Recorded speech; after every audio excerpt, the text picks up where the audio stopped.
incontournable, c'est un état d'esprit, c'est ce qui permet de se tourner vers l'avenir, ce qui permet de réinventer les métiers, les produits, et c'est ce qui permet l'innovation d'offrir un monde meilleur à la société et l'ensemble dans les métiers, l'ensemble des consommateurs.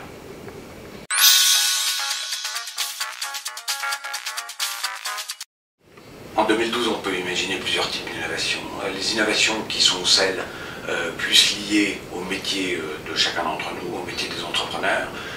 Je pense que là, ce serait par exemple des innovations sur les produits, innovations produits qui permettraient au consommateur, par exemple, de comprendre plus facilement les produits, de lui donner plus de facilité et de lisibilité qui permet de rassurer dans un monde complexe.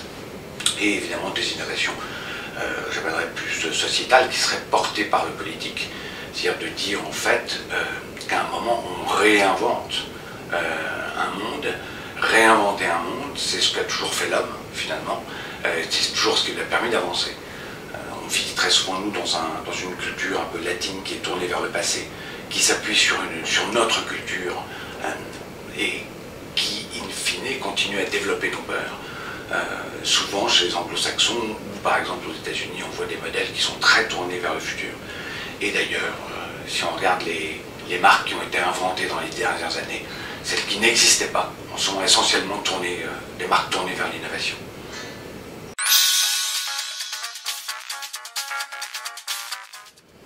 Une des innovations sur laquelle nous souhaiterons travailler dans notre métier l'année prochaine serait une innovation très étroitement liée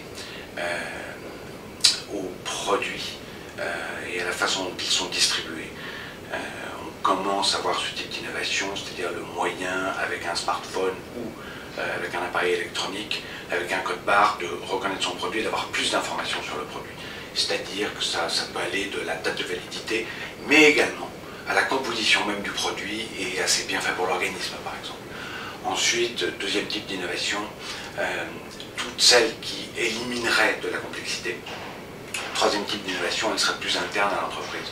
Ce serait une façon, vraisemblablement, de réinventer ou de travailler notre modèle social.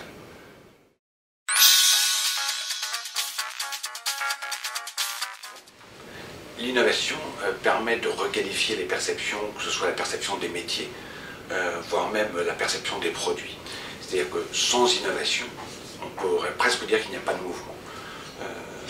La priorité pour un prochain gouvernement, et si les politiques souhaitaient reprendre la main sur le fait de pouvoir requalifier la vie des gens, ça passerait forcément par l'innovation.